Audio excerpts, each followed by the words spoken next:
oh ini sudah memenuhi standar.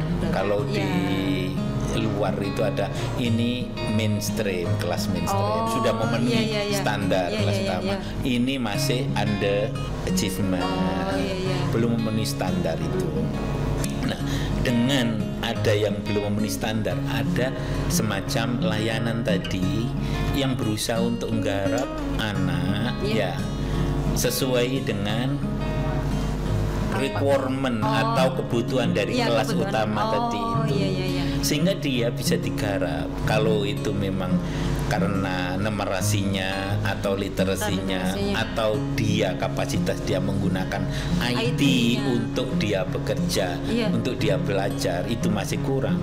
Ini harus dibenahi sampai benar-benar anak itu support pada anak itu balik ke kelas lagi itu sudah tidak terlalu sulit untuk mengikuti dari teman-teman yang lainnya. Terus yang kedua juga ada proses bagaimana interaksi anak, baik yang kelebihan atau ada kekurangan itu dibangun dengan metodologi dengan kerjasama, dengan learning secara bersama, belajar bersama, sehingga ada proses dalam diri anak itu lepas dari egoisme, lepas dari selfish, kesendirian individualisme, tetapi saling membantu. Dan ini harus diciptakan oleh si guru tadi, sehingga tidak terjadi pemisahan atau segregasi atau ada eliminasi bagi anak yang kurang dan merasa tidak. Jadi merasa menjadi bagian dari proses itu, dan itu sejak dini sebenarnya kita membangun kebersamaan untuk meraih tujuan yang besar itu, dan ini harus dibangun oleh si guru itu. Bila perlu gak hanya dengan guru tapi juga dengan orang tua. Oh, berarti peran orang tua juga berpengaruh. Nah, berpengaruh di situ. Kenapa? Karena setiap minimal setiap satu semester itu ada proses pertemuan antara wali kelasnya dengan gurunya, dengan anaknya di dalam proses itu. Begitu juga kalau di kelas itu ada paguyuban, paling tidak ada proses interaksi dan komunikasi untuk mengetahui progres. Bagaimana siswa kalau di rumah dalam belajar dan sebagainya. Dan bagaimana membantu orang tua untuk mensupport anaknya tadi. Jadi yang diperlukan ini adalah support. Bukan memberikan kategorisasi atau memberikan stigma kepada anak, tetapi dilihat dari progresnya tadi, support yang harus dilakukan kepada anak. Dan ada lagi yang menurut hemat saya perlu ada proses refleksi dari guru-guru, refleksi terhadap progres dari siswa. Misalnya? Jadi seminggu sekali paling tidak semua guru yang menangani masalah itu ketemu. Oh iya, anak itu ternyata cara berpikirnya itu cepat. Oh, cara memahaminya ini kurang, ini. Jadi seperti evaluasi pembelajaran. Iya, progres anak dari siswa. Iya, jadi yang menjadi fokus kita itu adalah bukan pada konten, bukan masalah pembelajaran, materi pembelajarannya, tetapi pada progres individu anak itu untuk dia meraih atau dia bekerja atau dia belajar sesuai dengan fokus yang dibangun oleh si guru tadi, dengan requirement dan achievement yang seharusnya sepatutnya. Nah, itu yang harus dievaluasi. Kita melakukan refleksi perkembangan anak, dan dia tahu persis bagaimana anak itu istilahnya membangun belajar dia, mengembangkan belajar dia, meningkatkan prestasi dia, itu gurunya itu sudah perspektifnya sama, atau guru itu terhadap si siswa itu mempunyai katakan keyakinan yang sama lah ya. Untuk sesuai dengan kebutuhan dari siswa. Dia, insya Allah supportnya pun akan lebih fokus dari guru yang berbeda-beda. Yang sering terjadi sekarang ini, saya bagian keprihatinan, sikap solitary. Solitary itu maksudnya bahwa guru itu menganggap bahwa tugas untuk ngajar ini itu urusan saya, bukan urusan guru yang lain. Ini tugas, ini urusan saya, ini urusan saya sendiri. Jadi satu dengan yang lain tidak ada share capacity. Tidak ada membangun kapasitas bersama. Tidak ada membangun komitmen bersama. Tidak ada kemauan untuk mengatasi masalah bersama. Sehingga bagi dia kalau sudah saya ngajar ini selesai ya sudah. Itu bukan urusan saya, entah nanti kayak apa. Nah, yang tahu bagaimana progresnya anak itu ya saya sendiri. Nah, treatment yang semacam ini itu sudah nggak berlaku lagi di dalam era bagaimana memandirikan anak itu untuk belajar. Seperti itu yang menurut hemat saya keprihatinan kenapa ketidakefektifan terjadi.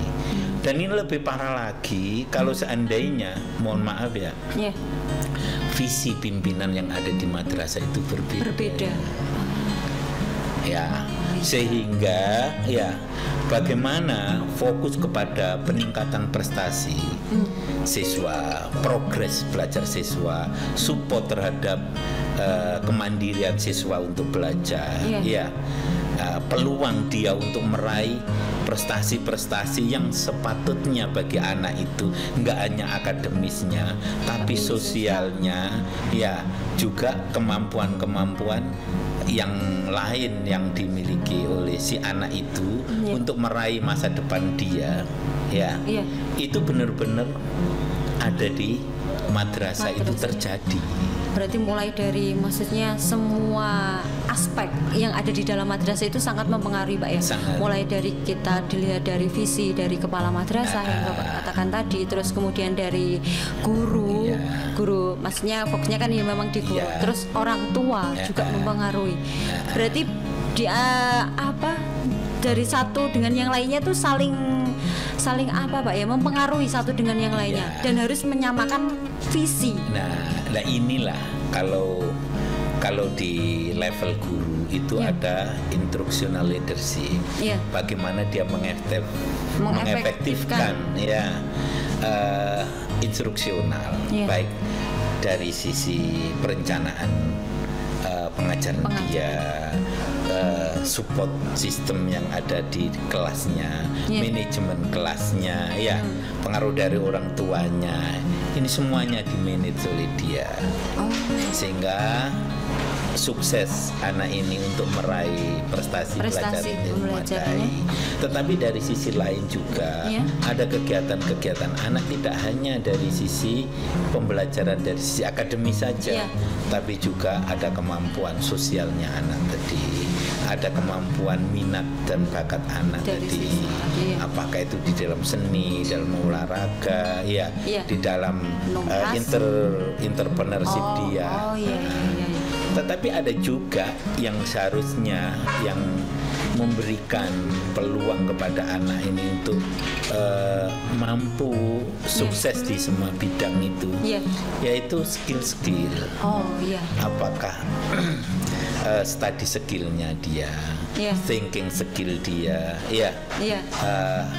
mind mapping dia, kemampuan dia membaca, kemampuan numerasi dia, kemampuan IT dia, kemampuan dia mengungkapkan ide dan gagasan dia, kemampuan dia menggunakan IT untuk dia bekerja. Yang begini-begini ini harus menjadi bagian dari sistem yang terintegrasi. Nah, itu bisa terjadi kalau visinya itu dan misinya itu terpadu. Jadi ada share vision, share mission, dan share mission. Iya, itu harus terjadi dengan sendirinya. Nah, kalau itu terjadi dan orang tua tahu bahwa anaknya diperlakukan semacam itu yang luar biasa begitu, dan dia benar-benar tahu paham, dan dia melihat sendirinya, saya yakin dukungan orang tua itu juga semakin besar, supportnya semakin besar, keyakinan kepada madrasah itu besar, juga sangat besar. Yang saya takutkan itu solitary tadi itu menjadikan distrust, karena semuanya dianggap urusan pribadi. Ketidakpercayaan itu akhirnya tidak akan membangun visi bersama, kemauan bersama, melakukan perubahan untuk kepentingan prestasi siswa. Itu tidak menjadi fokus bagi madrasah itu. Maka yang terjadi adalah kepercayaan dari orang tua, dan juga tidak akan kepercayaan masyarakat juga nggak ada. Kelihatannya sekolah itu luar biasa, tapi sebenarnya di dalamnya adalah keropos. Bangunannya mungkin mega, tetapi di dalamnya adalah anak-anak yang tidak mempunyai kekuatan, keyakinan yang kuat, keyakinan diri yang kuat, menarik anak yang merasa mandiri dalam belajarnya dan bekerjanya dia, dan lebih lagi adalah anak yang merasa tidak tersupport dan mendapat perhatian. Itu penting sekali, karena anak sudah merasa dia diperhatikan, merasa disupport, insya Allah anak ini akan tumbuh menjadi generasi yang kepercayaan dirinya itu kuat, untuk sukses. Outputnya besok kelak juga sangat bagus. Jadi luar biasa kemampuan untuk suksesnya itu. Ini yang menurut hemat saya, keprihatinan tadi itu saya itu akan berubah.